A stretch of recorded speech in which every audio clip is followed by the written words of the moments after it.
Bonjour à tous, ravi de vous retrouver pour une nouvelle célébration en ligne. Dans un instant, j'ai le bonheur de pouvoir vous partager un message dans notre thématique fondation, parler d'une fondation qui est essentielle dans notre vie, que l'apôtre Pierre va partager à ses contemporains. Mais avant de découvrir ce message, eh bien, je vous invite à rejoindre et à louer notre Dieu avec Momentum Music et toute l'équipe. Que Dieu vous bénisse. Bonjour à tous, bienvenue à l'église Momentum, bienvenue à ceux qui sont en ligne. On va déclarer, on va célébrer, on va louer le Seigneur ce matin. On tape des mains. Hey. Dans la vallée, on y va ensemble. Dans la vallée des peurs et des larmes, je ne crains rien, car tu es avec moi.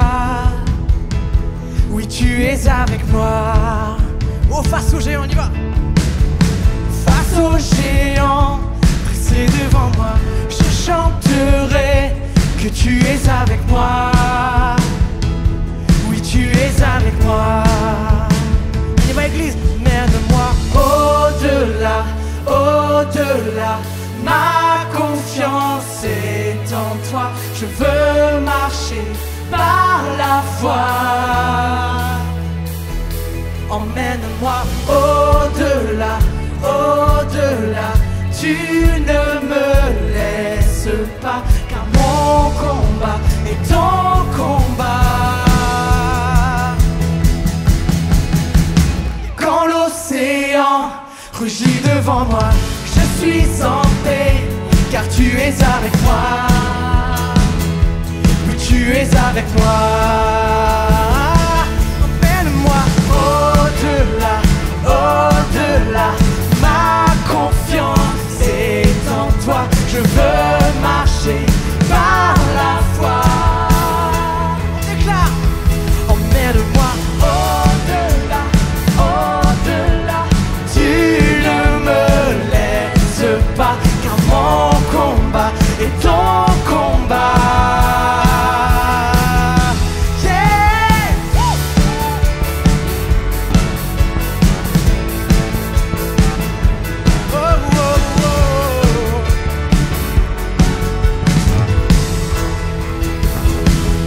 On y va.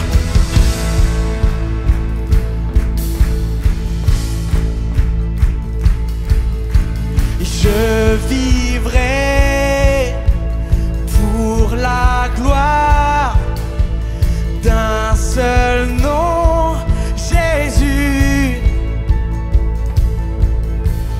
à jamais. Ma victoire porte un nom, Jésus. Oh, laisse-moi vous entendre, on le reprend ensemble.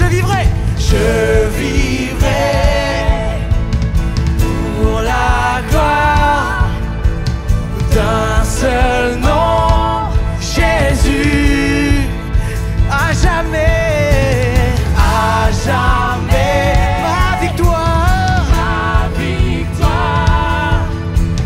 porte un nom, Jésus.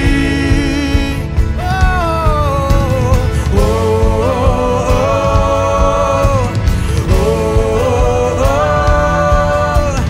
oh, alors déclare, église. Emmène-moi au-delà, au-delà. Ma confiance est en toi. Je veux marcher par la foi. Emmène-moi au-delà, au-delà. Tu ne me laisses pas, car mon combat est ton combat. Yeah.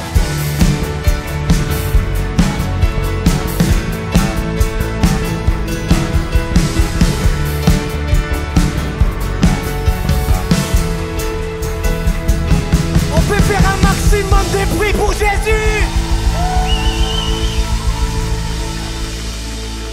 Yes. Oh, on va continuer à célébrer le Dieu de l'univers, le Seigneur du ciel et de la terre, celui qui a créé les cieux et les mers. Il est ton Père, c'est ton Père. Alléluia.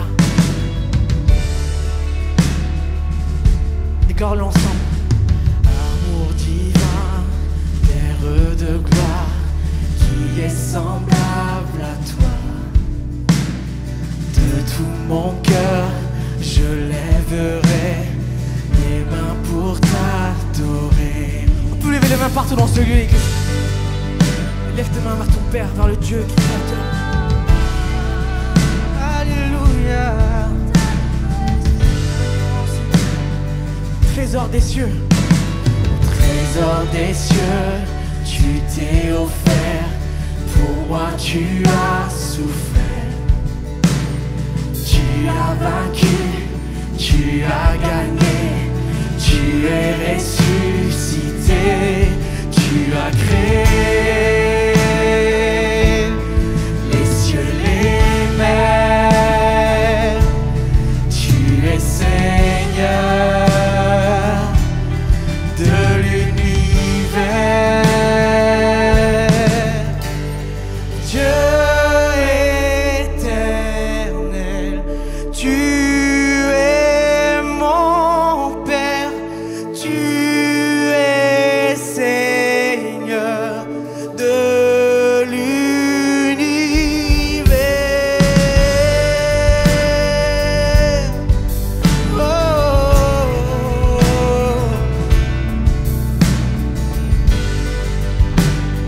Chante le consolateur.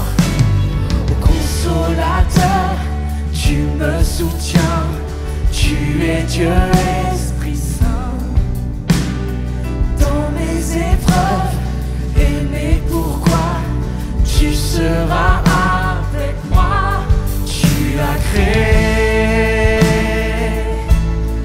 les cieux, les mers, tu es Seigneur. On le reprend ensemble. Tu as créé les cieux et les mers. Tu as créé les cieux, les mers. Oui, tu es Seigneur de l'univers. Dieu éternel, tu es mon Père, tu es Seigneur de l'univers. Dieu éternel, tu es mon Père, tu es Seigneur de l'univers.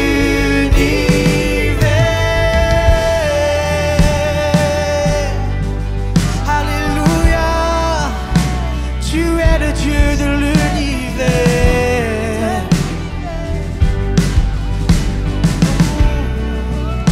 Chantons ensemble, Créateur divin, on y va. Créateur divin, tu es souverain, tu règnes à jamais. Créateur divin, tu es souverain pour l'éternité. Créateur, oh déclare-le. Tu es souverain, tu règnes à jamais. Créateur divin, tu es souverain pour l'éternité. Dieu éternel, tu es mon Père,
Je t'adore, Seigneur. On reprend ensemble Dieu. Dieu éternel, tu es mon Père, tu es Seigneur de l'univers, Dieu éternel, tu es mon Père, tu es Seigneur de l'univers.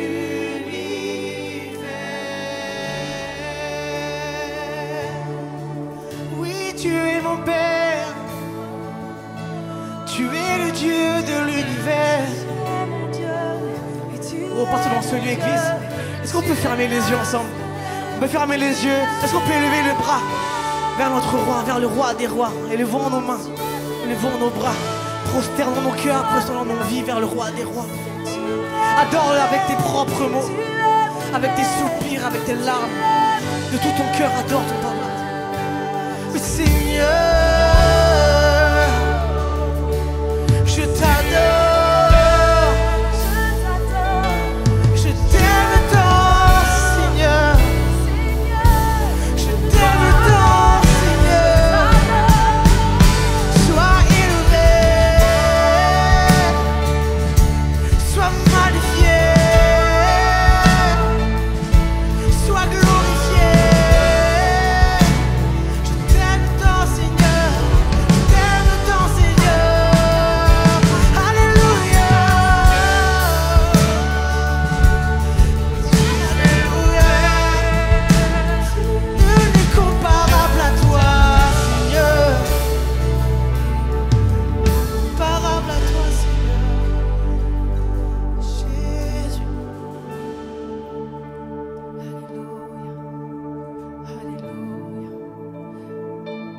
Église, on va reprendre Dieu éternel. On va tous lever les bras dans ce lieu. Levons les bras ce matin devant Jésus.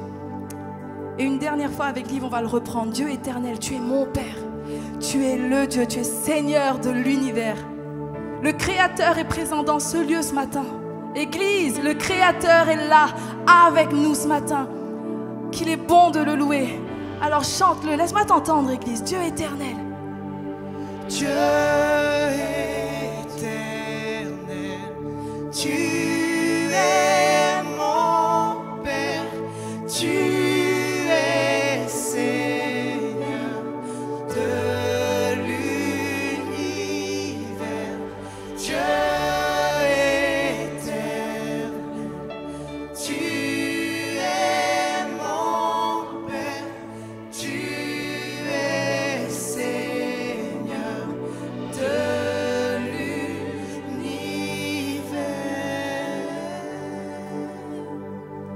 Alléluia. Oh, merci Seigneur. Merci Jésus.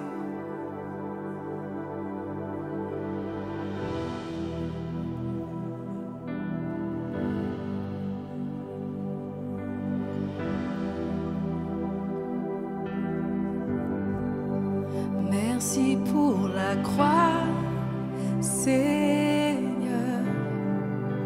Merci pour le prix payé, supportant tous mes péchés.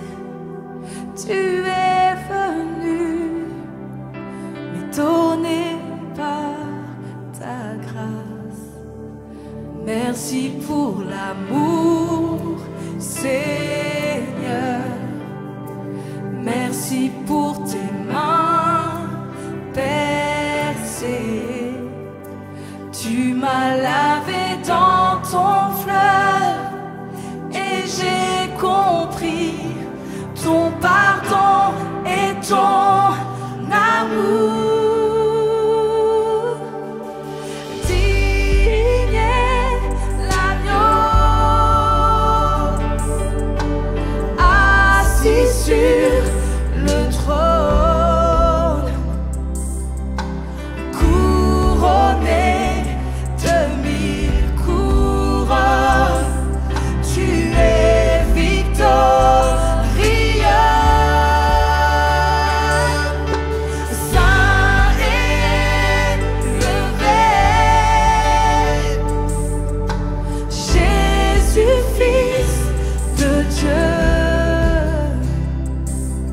le trésor des cieux fut crucifié.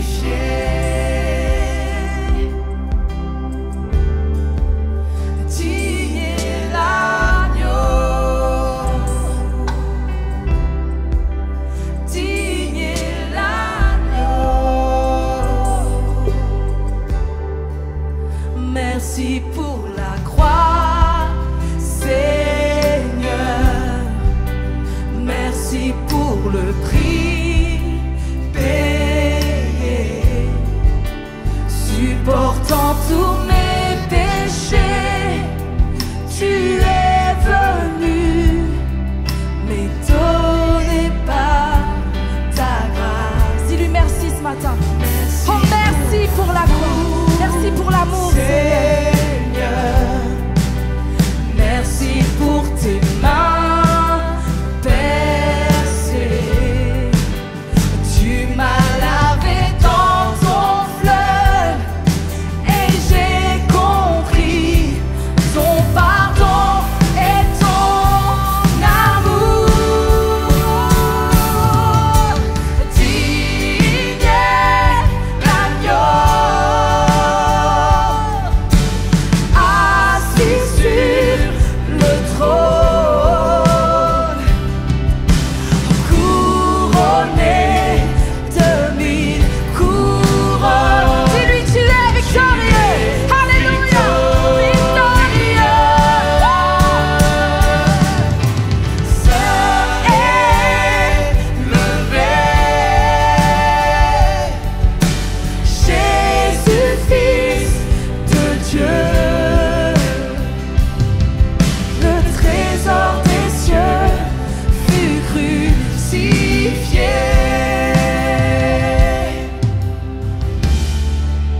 Digne est l'agneau, digne est l'agneau, digne est l'agneau, digne est l'agneau. Chante-le, Église, chante-le. Digne est l'agneau, il est digne. Oh, digne est l'agneau, digne est l'agneau, digne est l'agneau, digne est l'agneau, digne est l'agneau. Alléluia.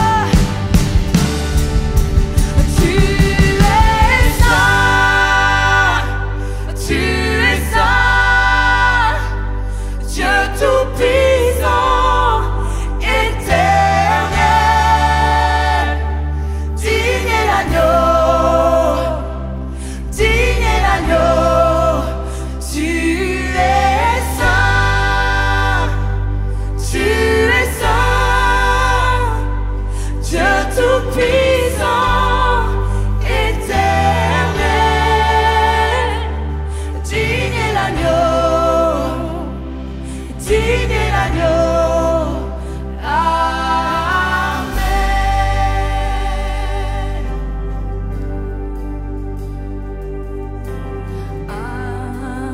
Alléluia.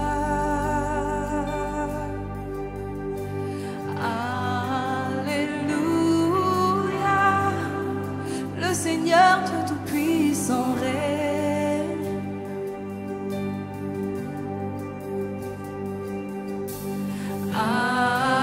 Alléluia.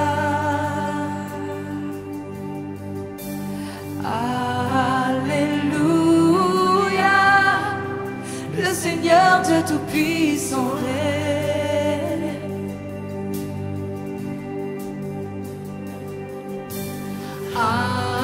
Alléluia.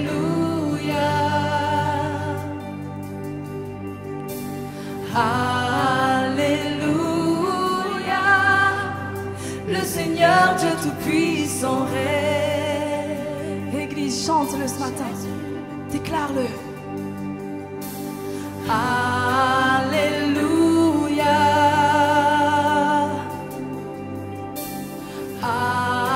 Alléluia.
suis très très heureux de pouvoir continuer cette thématique que nous avons commencée en ce début d'année. Ce n'est pas la première fois qu'en début d'année, on fait une thématique qui s'appelle Fondation. Je crois que souvent, le début d'année est l'occasion pour pas mal de personnes de pouvoir prendre des résolutions, de pouvoir remettre des choses, revenir à des choses importantes ou d'évaluer ce qui est important pour nous. Et nous croyons qu'en tant qu'Église, il y a des fondations importantes. On croit que dans la parole de Dieu, il y a des fondations que la Bible nous donne et qui sont des choses sur lesquelles, des principes sur lesquels nous devons bâtir notre vie. Alors quand je préparais ce message et quand je pensais au fait que ce week-end je prêchais dans la thématique des fondations, je me suis dit mais quel sujet je vais aborder ? Parce qu'en vrai de vrai, la thématique des fondations elle pourrait durer toute l'année. Il y a tellement de principes dans la parole de Dieu qui sont fondamentaux, il y a tellement de choses qui sont importantes, des choses qui sont fondamentales qu'on pourrait passer une année entière à poser des fondations. Mais il y a un moment donné, il faut passer à d'autres thématiques aussi. Et suivant avec qui tu discutes, tu vas voir que selon la fibre des gens, la fibre des pasteurs avec lesquels vous allez discuter, vous allez voir que pour certains et pour d'autres, les fondations peuvent être sensiblement différentes. On peut avoir des sensibilités particulières. Par exemple, si vous discutez avec le pasteur Dan, il va vous dire c'est simple, une fondation que tu dois prêcher, Mathieu, c'est sur la louange. Parce que ce que le Père recherche, ce sont des adorateurs en esprit et en vérité. Et toute l'équipe louange dit Amen. Enfin, toute l'église aussi. Mais si tu discutes avec Solange Musard, elle va te dire, mais Mathieu, enfin, pourquoi tu cherches un message ? C'est tellement évident qu'il faut que tu prêches sur espoir. Parce que Jésus lui-même n'a-t-il pas dit, car j'ai eu faim et vous m'avez donné à manger. J'ai eu soif et vous m'avez donné à boire. Alors prêche sur espoir et sur le fait de prendre soin de ceux qui sont autour de nous. Mais en même temps, si vous discutez avec le pasteur Daniel, pasteur des enfants ici, il va vous dire, mais enfin Mathieu, mais c'est tellement évident ce qu'il faut que tu prêches. Le royaume de Dieu est pour ceux qui leur ressemblent. Prêche sur l'enfance, prêche sur l'importance du ministère et de semer dans la vie des enfants. Instruis l'enfant selon la voie qu'il doit suivre et quand il sera vieux, il ne s'en détournera pas. Mais si tu discutes avec d'autres pasteurs, ils vont aussi vous dire, mais enfin, c'est sur la famille qu'il faut prêcher, Mathieu. Parce que Dieu n'a-t-il pas dit à Abraham que je te bénirai et toutes les familles de la terre seront bénies dans ta postérité. Et d'ailleurs, Dieu n'a-t-il pas fait de nous la famille de Dieu ? Et nous sommes frères et sœurs en Jésus-Christ. Et puis, si tu discutes avec d'autres personnes, ils vont vous dire, mais enfin Mathieu, c'est tellement évident. Tous les leaders de groupe maison vont vous dire, mais Mathieu, il faut prêcher sur l'importance des maisons. Josué, il a dit à la fin de sa vie, moi et ma maison, nous servirons l'Éternel. Prêche sur l'importance des groupes maisons, prêche sur l'importance que Jésus il avait de se tenir dans les maisons et d'apporter la bénédiction dans les maisons. Bref, vous vous doutez bien que durant les 3 prochaines heures, je vais essayer de prêcher tous ces messages-là en un seul. Mais en vrai, lorsque je réfléchissais à tout ça, je ne savais pas quoi choisir, parce que moi, ils me plaisent tous ces messages. J'ai envie de tous les prêcher. C'est pour ça que durant tout le mois de mars, je vais prêcher. Non, je rigole. Mais la réalité, c'est que j'ai envie de tous les faire, ces messages. Et donc, j'ai discuté avec Laetitia l'autre jour dans la voiture et je me suis dit, franchement, je ne sais pas quoi prêcher. Pas dans le sens, je ne sais pas quoi, mais je ne sais pas lequel choisir. J'ai envie de tout prêcher. Et elle m'a dit quelque chose de très simple qui sera le titre de mon message. Et là, vous voulez savoir la sagesse de mon épouse Laetitia, mais vous allez attendre quelques instants. Parce que lorsqu'on parle de fondation, moi, il y a un mot qui me revient, qui est à peu près synonyme, mais qui, pour moi, en tant que gars du Sud-Ouest, me parle beaucoup. Il y a quelque chose, quand on me dit fondation, moi, je pense à fondamentaux. Et je pense aux fondamentaux dans le rugby. Parce que je suis un gars du Sud-Ouest. Si vous n'êtes pas du Sud-Ouest, vous ne pourrez pas comprendre et que Dieu vous bénisse, même si vous ne mangez pas des chocolatines, que vous ne les mettez pas dans des poches alors que c'est gavé bon. C'est pas grave, Dieu vous aime aussi pour tous ceux qui sont en ligne. Néanmoins, pour tous les autres, moi j'aime le rugby, j'aime le foot aussi. Il y a des gens qui sont venus me voir tout à l'heure qui m'ont dit « Oh là là, t'as abandonné le foot pour le rugby !» Non, j'ai baigné dedans quand j'étais petit. Hein. Donc le rugby, il y a des fondamentaux à respecter. Quand tu regardes une équipe, et lorsqu'elle perd souvent, tu vas voir l'entraîneur, il a un peu l'accent du Sud-Ouest comme ça, et puis il va parler, il va dire « On n'a pas respecté les fondamentaux. Pour gagner un match, il faut une bonne mêlée, une bonne conquête, une bonne occupation du terrain. » Et là, quand tu regardes les matchs, tu les vois. En fait, tu peux avoir les ailiers les plus rapides du monde entier. Tu peux avoir le demi de mêlée le plus talentueux du monde. Tu peux avoir le demi d'ouverture le plus créatif. Mais si à un moment donné, tu n'as pas un bon paquet d'avant qui te met de l'agressivité dans le combat, qui remporte les rucks, qui te prend le ballon, tu ne peux pas, tu cours vite, mais tu ne gagnes pas des matchs.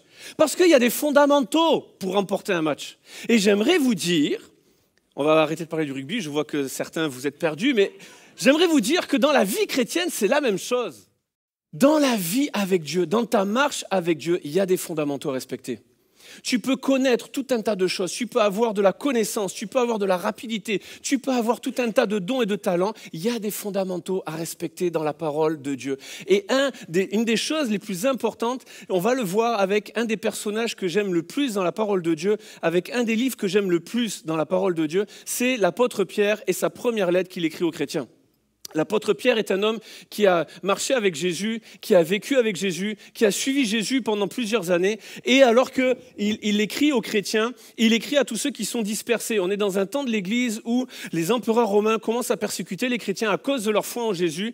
Et les chrétiens sont obligés, on le voit dans le livre des Actes à plusieurs reprises, mais c'est quelque chose qui va arriver souvent dans le 1er siècle. Les chrétiens certains vont voir leur famille être tuée, être persécutée, littéralement. Et puis d'autres vont être dispersés. D'autres vont devoir quitter la ville où ils se trouvaient. Et les chrétiens sont un petit peu dispersés partout à cause de leur foi en Jésus. Et Pierre veut les encourager, mais il n'écrit pas à une église en particulier, et il écrit à tous ces chrétiens-là. Et alors qu'il écrit à ceux qui sont persécutés, je me suis posé la question suivante. Quand tu écris à des gens qui sont persécutés, quand tu écris à des gens qui sont dans la souffrance, y a-t-il un bon message à leur communiquer ? Y a-t-il une bonne nouvelle pour ceux qui sont dans la souffrance ? Y a-t-il un bon message encourageant pour celles et ceux qui passent et qui traversent l'adversité ? J'aimerais vous dire oui. Pierre ramène les gens à quelque chose qui est fondamental. Toutes les choses que j'ai citées au préalable sont des fondamentaux, sont des choses importantes, mais Pierre va ramener à quelque chose de plus essentiel. Christ est la seule fondation. Lorsque je posais la question à Laetitia, lorsque je lui disais, mais je ne sais pas lequel prêcher, elle m'a dit, mais c'est simple, Jésus est la pierre angulaire. Voilà, fin du message, que Dieu vous bénisse et bonne semaine. Voilà, Laetitia a prêché. Mais n'empêche que c'est ce que Pierre prêche. Christ est la seule fondation.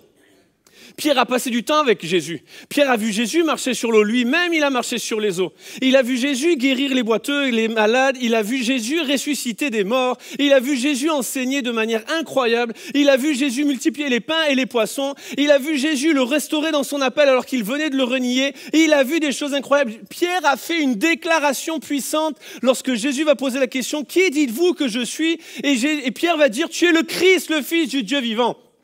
Mais Pierre ramène à quelque chose d'essentiel. Christ est la seule fondation. Et il n'y a pas d'autre fondation. Je n'aurai pas un autre message ce matin que Christ est la seule fondation. Pierre est celui qui va prêcher le jour de la Pentecôte. 3000 personnes vont se convertir suite à sa prédication, mais il va écrire aux chrétiens, non pas les 12 principes d'un bon message béni, mais Christ est la seule fondation. Parce que Jésus est la pierre angulaire. Regardez ce qu'il va écrire. Approchez-vous de lui, pierre vivante, rejetée par les hommes, mais choisie et précieuse devant Dieu. Car il est dit dans l'Écriture, et il cite le prophète Ésaïe, « Voici, je mets en Sion une pierre angulaire, choisie, précieuse. Celui qui croit en elle ne sera point confus. » Et Pierre peut écrire ces choses. Il peut écrire ces choses parce qu'à un moment donné, dans le passage de Jésus sur terre, dans le ministère de Jésus sur la terre, il va y arriver un moment donné où le discours de Jésus va un peu devenir plus exigeant. Il va un peu se durcir. Et Jean 6 nous retrace ce moment-là. Et pas mal de gens qui suivaient Jésus jusque-là vont se mettre à l'abandonner, vont se mettre à arrêter de suivre Jésus parce que le discours de Jésus devient trop exigeant. C'est là qu'il commence à dire, si quelqu'un veut être mon disciple, qu'il se charge de sa croix, qu'il renonce à lui-même et qu'il me suive. Et là, la Bible nous dit que, Jean 6 nous dit que pas mal de gens vont le mettre de côté. Et là, Jésus va se tourner vers ce qu'on appelle les 12, dont Pierre fait partie, et il va dire, est-ce que vous aussi, vous voulez aller avec eux ? Et là, Pierre va dire quelque chose tellement important. Seigneur, à quel autre irions-nous qu'à toi ? C'est toi qui as les paroles de la vie éternelle. Pierre ne dit pas, Seigneur, à quel autre irions-nous qu'à toi ? C'est toi qui multiplies les pains et les poissons. C'est toi qui nous donnes à manger, c'est toi qui renouvelle nos forces, c'est toi qui calme la tempête, c'est toi qui fais des miracles incroyables, c'est toi qui guéris ma belle-mère. Pierre ne dit pas ça, il dit, Seigneur, à quel autre irions-nous qu'à toi ? C'est toi qui as les paroles de la vie éternelle. Alors Pierre, lorsqu'il encourage ceux qui sont dans la persécution et la souffrance, dans l'adversité et l'épreuve, il peut leur dire, Christ est la seule fondation, Jésus est la pierre angulaire. À l'époque, en Palestine, aujourd'hui, quand on veut bâtir une maison, il y a toujours des fondations, bien évidemment. Mais à l'époque, en Palestine, une des choses qu'il devait faire, c'était creuser jusqu'à tomber sur le roc sous-jacent. Et après, lorsqu'il avait trouvé le roc, il posait la première pierre, ou la pierre angulaire, ou la pierre de fondation, ou la pierre d'angle. Et après, était bâti tout l'édifice. Et Pierre dit, Jésus est la pierre angulaire. Jésus lui-même va s'approprier cette prophétie d'Ésaïe en disant qu'il est la pierre angulaire. Et j'aimerais nous rappeler que Jésus est le seul sur qui nous devons baser notre vie. Je ne base pas ma vie, je ne fonde pas ma vie sur le nom d'une église, sur le nom d'un ministère, sur le nom de dons et de capacités et de talents et de quelques connaissances. Je bâtis ma vie sur Jésus-Christ. Parce que le ciel et la terre passeront, mais ces paroles ne passeront pas. Les gens peuvent changer autour de moi, les circonstances changent autour de nous. Mais s'il y en a un qui ne change pas, c'est Jésus. Hier, aujourd'hui, éternellement, Jésus-Christ reste toujours le même. Alors tu peux baser ta vie sur Jésus. Et peut-être que tu es là dans ce lieu, peut-être que tu es devant ton écran et tu te dis, mais j'aurais voulu bâtir ma vie sur Jésus. J'ai fait des mauvais choix, j'ai bâti ma vie sur d'autres principes, sur d'autres convictions, sur d'autres croyances. J'ai une bonne nouvelle pour toi. Il n'est jamais trop tard pour prendre la décision de bâtir sa vie sur Jésus. Il n'est jamais trop tard pour prendre la décision de bâtir son couple sur Jésus. Il n'est jamais trop tard pour prendre la décision de bâtir ses relations avec ses enfants, avec ses parents sur Jésus-Christ. Il n'est jamais trop tard pour bâtir un projet, un rêve, ton travail, ton ministère sur Jésus. Parce que la réalité, tu peux le bâtir sur plein d'autres choses. Mais la seule chose qui dure dans le temps, c'est lorsque tu bâtis ta vie sur Jésus-Christ. Et il n'est jamais trop tard pour le faire. Maintenant, ce n'est pas la seule chose que nous devons saisir avec le fait que Jésus est la pierre angulaire. C'est essentiel de comprendre que si vous voulez une vie qui dure dans le temps, nous avons besoin de bâtir nos vies sur Jésus. Jésus va le dire, quiconque entend les paroles que je dis et les met en pratique, il est semblable à un sage qui a bâti sa maison sur le roc. Le vent va souffler, la tempête va surgir, la pluie va tomber, mais la maison va tenir debout. Ce qui fait que tu dures dans le temps, ce qui fait que la maison tient debout. Ce n'est pas qu'il n'y a pas de tempête, mais c'est que tu as bâti sur Jésus-Christ. Maintenant, Jésus est la pierre angulaire. C'est la première pierre. Derrière, il y a tout l'édifice qui doit être construit. Et ce que nous devons comprendre, c'est que Jésus, lorsqu'il est venu sur la terre, il a commencé une œuvre. Luc écrit l'évangile de Luc et il écrit aussi les Actes des Apôtres. Et lorsqu'il écrit donc son deuxième livre, les Actes des Apôtres, où il parle de l'Église dans le 1er siècle, il commence son livre en disant « Je t'ai écrit, Théophile, dans mon premier livre, ce que Jésus a commencé de faire. » Et je crois que lorsque Jésus était sur la terre, il a commencé une œuvre que vous et moi, nous sommes appelés à poursuivre. Vous et moi, nous sommes appelés à poursuivre l'œuvre que Jésus a accomplie sur la terre.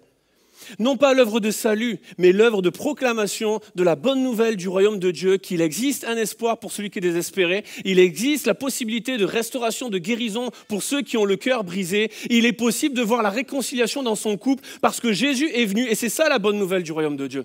Et nous sommes appelés à poursuivre cela. C'est pour ça que Pierre dit, et vous aussi, comme des pierres vivantes, édifiez-vous pour former une maison spirituelle. Ça fait beaucoup de pierres. Je vous l'accorde. Jésus a dit à Pierre, je te dis que tu es Pierre, et sur cette pierre, je bâtirai mon église. Et l'apôtre Pierre écrit aux gens en leur disant, Jésus est la pierre angulaire et vous-même, vous êtes des pierres. Alors tourne-toi vers 2-3 personnes et dis-lui, bonjour Pierre.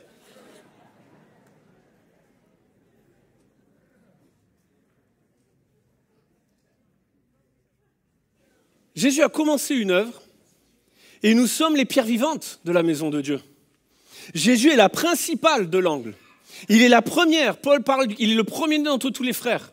Jésus est la principale, il est le premier. Et il doit être le premier en tout dans nos vies.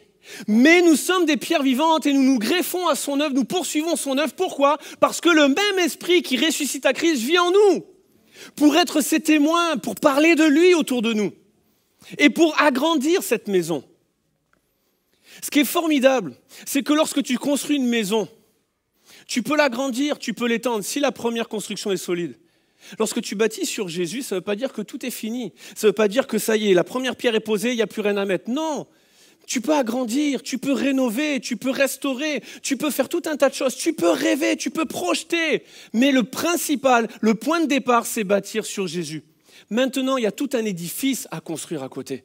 Et nous devons comprendre qu'en tant qu'Église, notre responsabilité, c'est de pouvoir poursuivre l'œuvre de Jésus. Jésus est la pierre angulaire. Il est la principale. Il est le premier de toutes les autres pierres. Et Jésus est la pierre angulaire parce que derrière, il y a une maison à bâtir dessus. Et ce que je veux dire par là, ce que Pierre veut signifier par là, c'est que nous avons été rachetés de notre vaine manière de vivre, il dit aux chrétiens.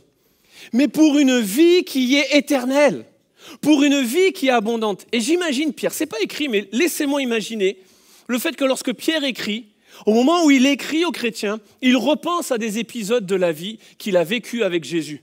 Et peut-être que quand il est en train d'écrire ces versets que je citais, il est en train de repenser à ce moment, dans Jean au chapitre 10, quand Jésus va dire à ses disciples, « Je suis venu pour que mes brebis aient la vie et qu'elle l'ait en abondance. » Et je crois que nous devons réaliser que dans cette maison que nous construisons, que Jésus construit, Jésus est la porte. Il est la porte des brebis, c'est ce qu'il a annoncé. Mais le but n'est pas de venir à la porte et de rester à la porte. Jésus dit, celui qui entre par moi sera sauvé. Il entrera et il sortira. Mais imaginez un instant. Imaginez que vous venez à la maison et je vous laisse à la porte et moi je rentre à l'intérieur. Vous allez vous dire, ce gars quand même, il a beau être franchement sympathique, il est franchement mal élevé. Mais trop souvent, nos vies ressemblent à ça. On vient à Jésus et Jésus est la porte. Il est la porte d'accès au ciel, il est la porte d'accès au pardon de Dieu, au salut de Dieu. Mais trop de vies ressemblent à ceci. Nous sommes à la porte et je suis à la porte et je contemple la porte et je décris la beauté de la porte. Et oui, tu es en train d'assister à un message où le pasteur n'est pas sur l'estrade. Mais on est à la porte, on est face à la porte, on contemple la porte, que la porte est belle et gloire à la porte. Mais tu as oublié qu'il y a une vie à vivre avec Jésus. Alors j'aimerais t'inviter, ne reste pas à la porte. Le but, c'est Jésus est la porte, mais que tu viennes entrer et que tu saisisses la vie que Jésus a pour toi. Il y a toute une vie en abondance pour toi et moi. Ne reste pas coincé à la porte. Tu dois entrer dans la vie que Jésus a pour toi. Sinon, Jésus est mort en vain. Il n'est pas mort pour que tu restes à la porte, sur le palier. Il est venu et il a donné sa vie pour que tu aies la vie et la vie en abondance. Alors entre par la porte et tu entreras et tu auras la vie en abondance et tu sortiras. Pourquoi ? Parce qu'il y a toute une vie pour toi. Entre, mais ressors et partage la bonne nouvelle. Si un jour tu es venu à la porte, c'est parce que sûrement il y a quelqu'un qui est venu te parler de Jésus. De quelque manière que ce soit. Mais tu as eu une invitation à venir à Jésus. Et tu es venu jusqu'à la porte et ce matin, peut-être que tu étais encore à la porte et tu saisis, il y a une vie pour moi, je vais entrer par la porte. Mais ne reste pas à l'intérieur de la maison tant que Jésus ne revient pas. C'est comme l'arche de Noé, tant que le déluge n'était pas là, la porte était ouverte. Et j'aimerais te dire que tant que Jésus ne revient pas, la porte, elle reste ouverte. Entre, vis la vie, sors et ramène des gens dans la maison. Parce qu'il y a une bonne nouvelle à partager. Jésus est la pierre angulaire. Il est le roc sur qui nous pouvons fonder notre vie. Et notre maison tient debout. Alors partage cette bonne nouvelle autour de toi. Pierre était dans cette dynamique-là, lorsque lui-même était éprouvé, persécuté. On voit dans le livre des Actes plusieurs moments où il se retrouve en prison, ou condamné par le Sanhédrin. Et alors qu'à un moment donné, avec Jean, ils sont devant le Sanhédrin, voilà qu'on leur dit, on va vous laisser sortir, après vous avoir roué de coups, mais on va vous laisser sortir, à la condition que vous ne parlez plus de ce Jésus. Arrêtez avec ça. Et là, Pierre aurait pu dire, pas de souci. Mais non, Pierre dit, mais il n'y a de salut en aucun autre par lequel nous devions être sauvés. Nous ne pouvons pas ne pas parler de ce que nous avons vu et entendu. Pierre était témoin de la vie de Jésus, plus il était témoin de la mort de Jésus, plus il était témoin de la résurrection de Jésus. Chaque fois que Pierre prêche, il prêche un Jésus qui est crucifié et qui est ressuscité, qui vit au siècle des siècles et qui vit en chacun de nous, par le ministère du Saint-Esprit. Alors Pierre, il est animé de cela. Et quand on lui dit, ok, on te laisse sortir, on te donne la liberté, mais ne parle plus de ce Jésus. Pierre leur dit les yeux dans les yeux. Ça, c'est ma version qui le rajoute. Je ne peux pas ne pas parler de ce que j'ai vu et entendu.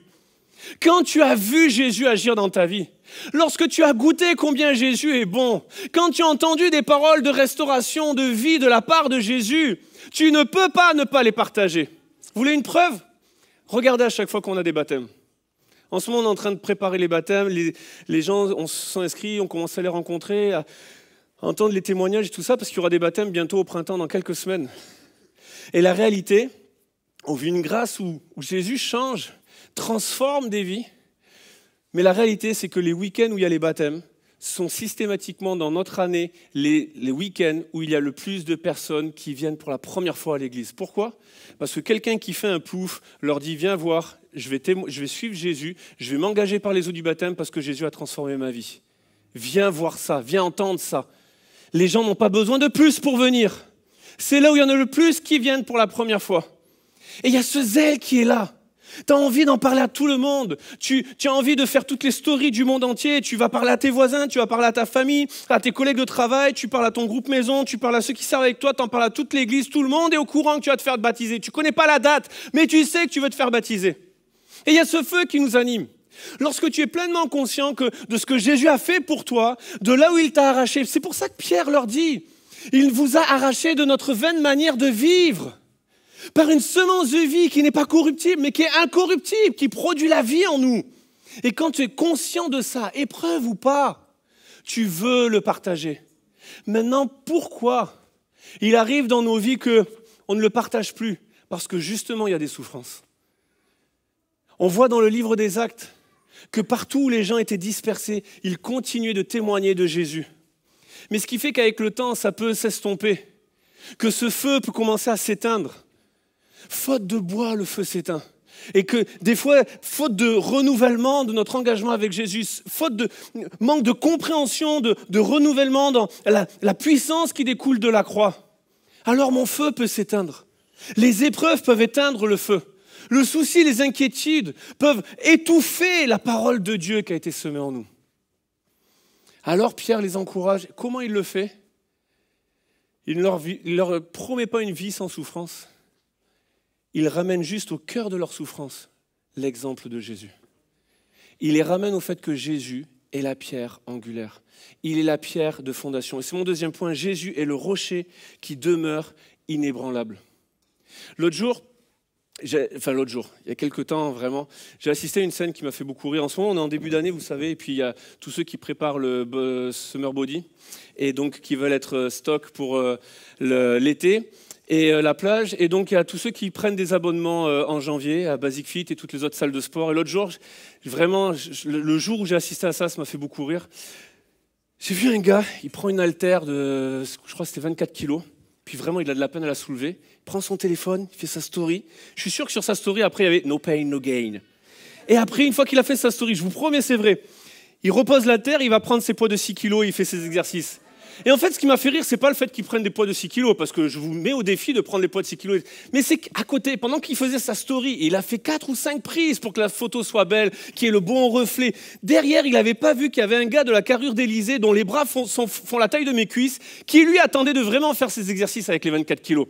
Parce que lui, il commençait avec les 24 kilos, et il finissait avec les poids de 50, que jamais dans ta vie tu les soulèves. Mais no pain, no gain. Pour tous ceux qui ne sont pas bilingues, pas de douleur, pas de bénéfice. Et on est là avec nos petits trucs. Alors, les plus poètes citeront le Cid dans Corneille. « À vaincre sans péril, on triomphe sans gloire. » Wow, vous vous dites, qu'est-ce qu'il est cultivé ce pasteur ? Non, je connais juste 2-3 citations. Et puis, vous savez, quand tu souffres, il y a des gens qui viennent toujours te voir. À la base, ils veulent t'encourager. Ça part d'une bonne intention. Vraiment, ne les condamnez pas. Ils partent d'une bonne intention au point de départ. Mais alors que tu vis dans la souffrance, ils viennent te voir et ils te disent « Ce qui ne te tue pas te rend plus fort. » Et pars avec ça. Qu'est-ce que je fais de ça ? Pierre ne vient pas en disant « pas de souffrance, pas de bénéfice. Oh, allez, debout, lève-toi, t'es un gaillard. » Non, il dit pas « Ce qui ne te tue pas te rend plus fort. » Non, on parle d'un temps de persécution où des gens sont morts, des familles entières sont mortes. Pierre ramène au centre des préoccupations la vie de Jésus. L'exemple de Jésus, le modèle qu'est Jésus, le fait qu'il est la pierre angulaire. Parce que Jésus est l'équilibre de notre vie, le rocher qui est une forteresse, une haute retraite, un asile protecteur, un surabri. Pierre revient toujours à Jésus comme exemple, et ce pour toutes les situations de nos vies. Pourquoi j'aime cet épître ?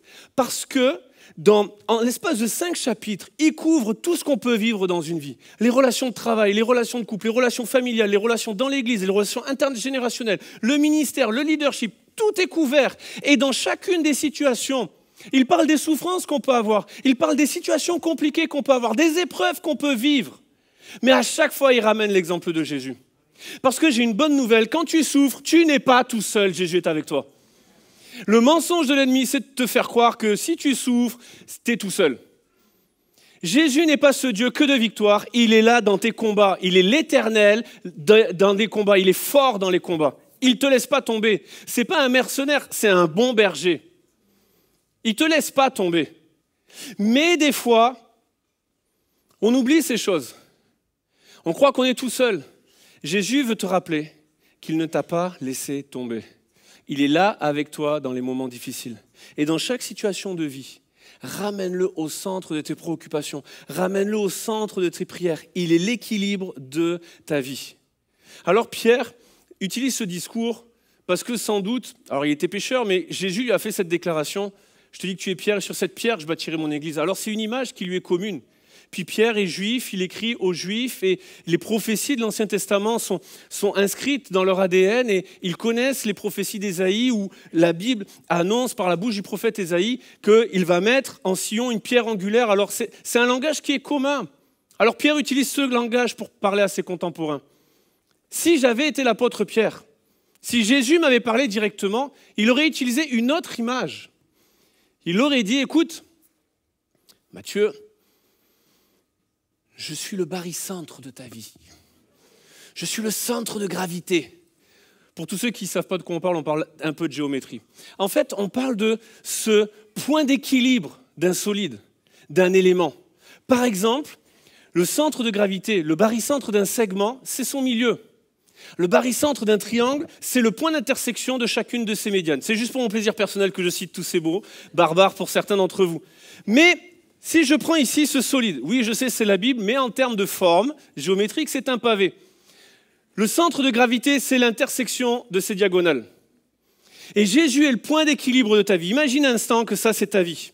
Je ne vais pas la lâcher parce que je n'ai pas envie de perdre tous mes marque-pages que j'ai à l'intérieur, mais c'est le centre des diagonales. Maintenant, dans ta vie, il est rare que tout soit en parfait équilibre. Il y a parfois des points de tension.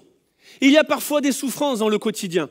Ça peut être tes finances. Ça peut être ton couple, ça peut être ton travail, ça peut être dans l'église, ton appel, ton rêve, ton ministère, ce que tu veux. Ça peut être tout un tas de choses. Il y a des points de tension. Et en fait, le barycentre va se déplacer, le centre de gravité va s'adapter en fonction de s'il y a des poids sur l'une des extrémités. Et lorsque tu mets du poids sur l'une des extrémités, le barycentre, le point d'équilibre va se déplacer. Ça va, vous arrivez à me suivre? Vous auriez aimé m'avoir comme prof de maths, n'est-ce pas? Et donc, la réalité, c'est que lorsque tes finances vont mal, tu as besoin de te poser la question, plus que jamais, Jésus est-il le premier dans mes finances? De le remettre au centre. Et même si c'est difficile à entendre, la réalité, c'est parce que tu le mets au centre de cette préoccupation sur laquelle il y a un point de tension. Alors c'est là et seulement là que tout le reste pourra s'équilibrer. Des fois, c'est dans ton travail. Et il y a un point de tension, il y a un problème avec ton patron, il y a un problème avec tes collègues. La bonne question à se poser, c'est Jésus, est-il le premier dans mon travail? Est-il ma perspective? Est-il celui que je veux honorer? Est-il celui sur lequel j'ai bâti ma vie professionnelle? C'est le point central et de là dépendra l'équilibre du reste. Adaptez-le à votre couple, à votre famille, à vos finances, à votre relation personnelle, tout. Jésus est le point d'équilibre. Et lorsqu'il est le point d'équilibre et qu'il est en tout le premier, lorsqu'il y a une situation de souffrance, un point de tension, de ramener Jésus au centre de nos préoccupations va faire que tout le reste de la maison va tenir debout. Que tout le reste va tenir en équilibre. Parce que Jésus est celui qui tient le monde dans ses mains. Il tient nos vies dans ses mains et Jésus va rappeler, personne ne peut vous ravir de sa main. Personne. Le tout est de le ramener au centre de toutes nos préoccupations, à chaque point de tension dans nos souffrances. J'aimerais inviter les musiciens à revenir, mais remettre Jésus comme fondation nous rappelle quelque chose d'essentiel à nos souffrances. C'est que la souffrance n'est pas une finalité, c'est une traversée. Des fois, on a pu entendre la pensée que quand tu es chrétien, tu souffres. C'est normal. De toute façon, Jésus il a dit, si quelqu'un veut être mon disciple, qu'il se charge de sa croix, qu'il renonce à lui-même et qu'il me suive.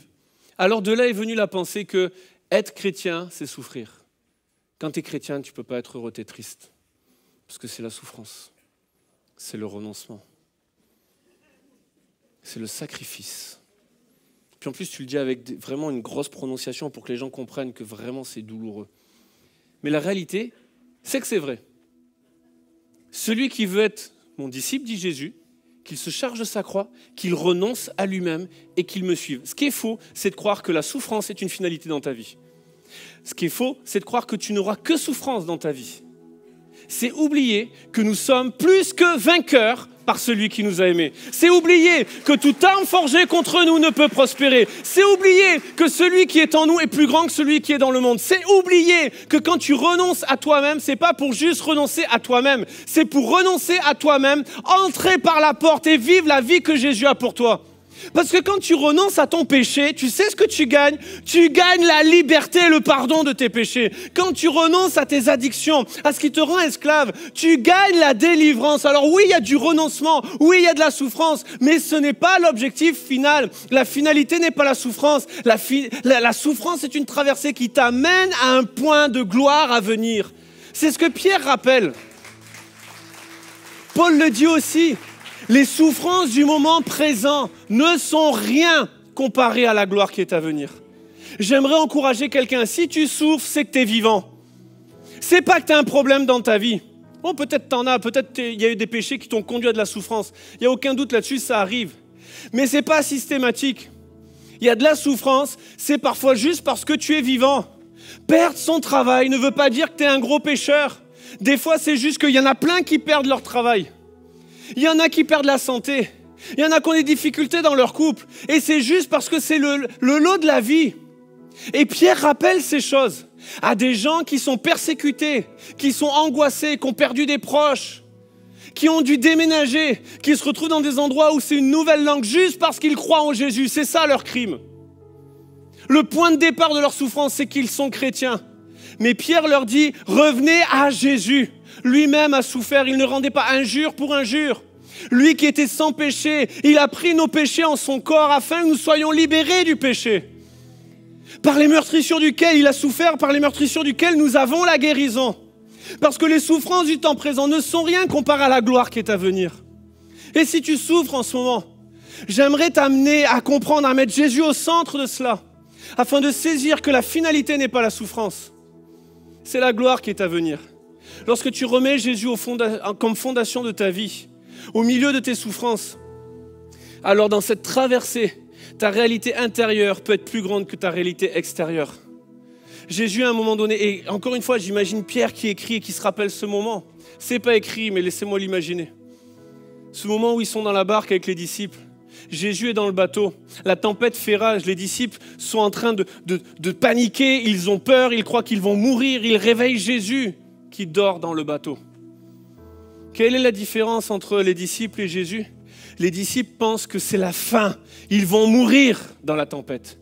Jésus sait que c'est une traversée, que de l'autre côté, il y a quelqu'un qui doit être libéré, il y a une génération entière qui doit entendre parler du Sauveur du monde, qui vont rencontrer le Messie, alors il dort dans le bateau.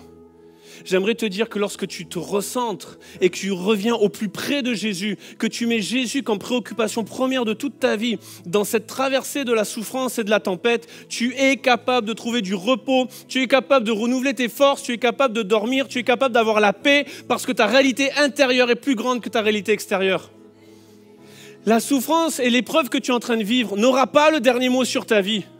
Ce qui aura le dernier mot, c'est Jésus. Lorsqu'il va se réveiller, se lever et dire « Silence, tais-toi » à la tempête. Et des fois, on est dans une phase où l'instant est critique. Mais je voudrais le dire à plusieurs, l'instant le plus critique est parfois celui qui précède tout juste celui de la délivrance. Ne baisse pas les bras. Pourquoi je parle de ça?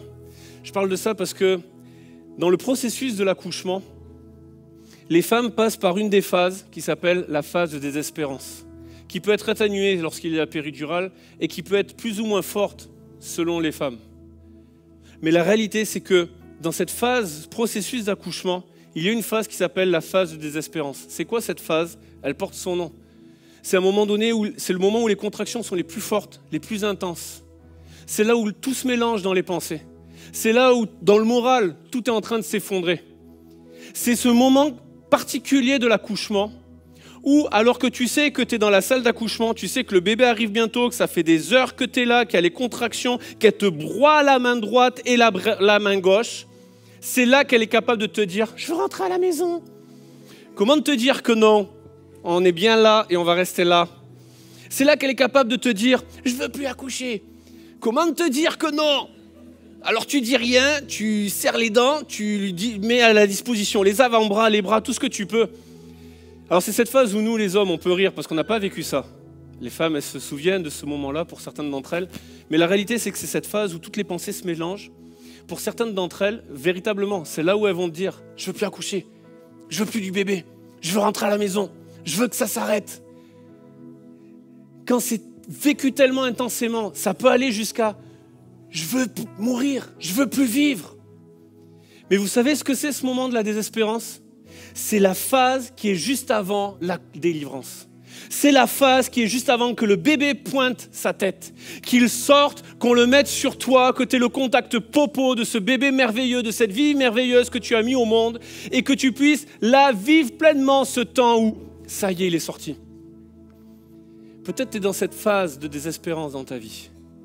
J'aimerais te dire de la part de Dieu, c'est le moment qui précède la victoire. C'est le moment qui précède la délivrance. Ce n'est pas le moment de baisser les bras. Ce n'est pas le moment de dire « je ne veux plus croire, je ne veux plus prier, j'arrête de lire la Bible, j'arrête de venir à l'église, ça sert à rien, je ne veux plus vivre ». Ce n'est pas le moment, s'il te plaît. Ce n'est pas le moment maintenant. Parce que ce n'est pas la fin. La fin, c'est la délivrance qui arrive bientôt. La fin, c'est la restauration qui arrive bientôt. La fin, c'est la guérison et la réconciliation qui arrive bientôt. Ce n'est pas le moment de baisser les bras. C'est le moment de donner un dernier regain. Parce que dans cette phase de désespérance, c'est là où l'adrénaline est la plus forte, qui donne la force suffisante pour les dernières contractions pour expulser le bébé. Ce que tu es en train de vivre, c'est nécessaire pour la délivrance qui arrive. Alors ne baisse pas les bras. Garde courage. Reste les yeux fixés sur Jésus, qui au moment où il est mort sur la croix, c'est le moment qui précédait la résurrection. Et parce qu'il est ressuscité, on peut être là aujourd'hui. Alors j'ai juste une question pour finir ce message. Et si aujourd'hui, tu passais de Christ est la seule fondation, et que tu changeais le titre de ce message en disant Christ est ma seule fondation. J'aimerais vous inviter à vous lever s'il vous plaît. Alors qu'on se tient debout, j'aimerais qu'on puisse fermer les yeux. Et dans un instant, avec l'équipe de louanges, on va le déclarer, on va chanter ce chant. Christ est ma seule fondation. Et avant qu'on puisse le chanter, que les uns et les autres, on puisse faire de ce chant notre prière, notre confession de foi ce matin. Alors tout le monde a les yeux fermés, j'aimerais faire un simple appel et donner l'opportunité à des gens, à des hommes, à des femmes, ici ou physiquement ou en ligne, de dire Seigneur, je veux que tu sois ma seule fondation. Peut-être de venir à Jésus ce matin et de prendre cette décision pour la première fois, ou de revenir à Jésus et de le remettre au centre de toutes tes préoccupations. Là où tu es, si tu veux répondre à cet appel, faire de Jésus ta seule fondation. Tout le monde a les yeux fermés. Là où tu es, tu peux lever ta main et je vais prier pour toi. Il y a plusieurs mains qui se lèvent un petit peu partout à travers ce lieu. Une fois que vous avez levé votre main, vous pouvez la baisser. Encore une main qui se lève au fond. Seigneur Jésus, merci pour ta fidélité, pour ta grâce. Merci pour ta parole. Merci pour le travail de ton esprit. Seigneur, je prie qu'en ce lieu, tu viennes saisir les mains de tous ceux qui l'ont levé devant toi. Ce n'est pas devant moi qu'ils l'ont levé. C'est pour répondre à ton appel, c'est pour faire de toi leur seule fondation. Seigneur, je prie que tu puisses saisir leurs mains, tu puisses les environner de ta présence, les inonder de ton amour, de ta grâce, de ta faveur.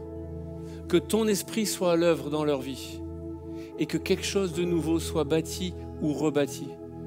Dans le nom de Jésus. Amen. On reste debout et alors qu'on garde les yeux fermés, si vous connaissez ce chant, gardez les yeux fermés. Et faites de ce chant votre prière. Avec Laetitia, avec Liv, avec toute l'équipe. Christ est ma seule fondation. On va le déclarer ensemble de tout notre cœur. Christ est ma fondation. Christ est ma seule fondation, le rocher de ma vie, quand tout autour de moi est détruit.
ne faillira jamais. Choisis de bâtir ta maison sur le roc, sur la pierre angulaire, car il ne faillira jamais. Le vent, la pluie, le cyclone peut arriver, mais si je bâtis ma maison sur Jésus, si je suis fondée en Jésus, je ne tremblerai pas, je ne tomberai pas. Les aléas de la vie peuvent arriver. Je reste centrée sur Jésus. Alléluia. Jésus, on va le déclarer ensemble. Le vent, la pluie déferlent sur ma vie, mais je bâtis ma maison sur Jésus. Le vent, la pluie déferlent sur ma vie, mais j'ai bâti ma maison sur Jésus-Christ. Le vent, la pluie déferlent sur ma vie, mais j'ai bâti ma maison sur Jésus. Chante-le, Église, chante-le. Le vent, la pluie déferlent sur ma vie, mais j'ai bâti sur toi, Seigneur, sur Jésus. Je ne tremblerai pas, je suis fondée sur toi. Je ne tremblerai pas, j'ai bâti ma vie sur toi. Oh, oh, oh, oh. Je ne tremblerai pas. Oh, oh, oh, oh. J'ai bâti ma vie sur toi. Oh, Christ est ma seule fondation, le rocher de ma vie. Quand tout autour de moi est détruit, en lui est mon avis, car j'ai mis ma foi en Jésus. Il ne m'abandonne pas, sa parole est solide et sûre. Il ne me laissera jamais. Non, non, non, jamais, jamais. Il ne faillira jamais. Il ne faillira jamais. Jamais. Jamais.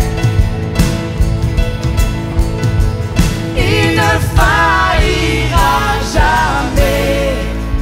Il ne faillira jamais. Jamais.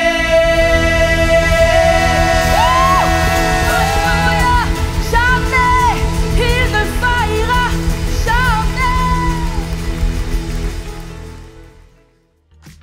Merci de nous avoir suivis pour ce message qui nous rappelle que Christ est la seule fondation, avec la lettre de Pierre à ses contemporains, Jésus qui est cette pierre angulaire sur laquelle nous pouvons bâtir notre vie. C'est un roc inébranlable, même au sein des épreuves. Alors, si vous passez par des temps de souffrance, vous pouvez remplir le formulaire de prière pour que nos équipiers puissent prendre contact avec vous et prier avec vous. En tout cas, c'était un bonheur et un plaisir de pouvoir partager cette célébration avec vous. Que Dieu vous bénisse durant toute cette semaine. Et puis merci encore pour votre fidélité et votre générosité dans les dîmes et les offrandes. Vous pouvez donner, le lien s'affiche à l'instant. Que Dieu vous bénisse, à très vite.